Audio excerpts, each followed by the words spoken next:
Facebook চালাতে চালাতে হঠাৎ একদিন একটা লেখা পড়লাম।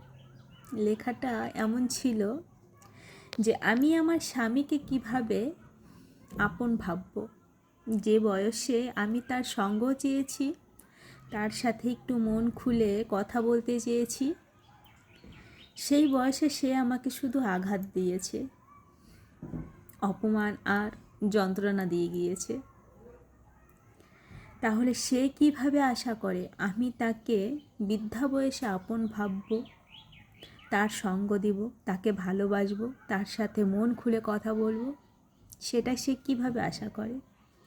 লেখাটা এমন ছিল, কিন্তু লেখাটা পড়ে না মন ছুঁয়ে গিয়েছে। সত্যিই তাই। সময় যখন থাকে তখন তোমরা বন্ধু বান্ধব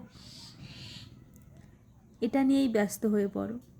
বাড়িতে যে কেউ আছে, কেউ তোমার জন্য অপেক্ষা করছে, কেউ তোমার জন্য বসে আছে, তার কথা কখনোই ভাবো না। কিন্তু বৃদ্ধা বয়সে তার উল্টোটা, এটা হয় না।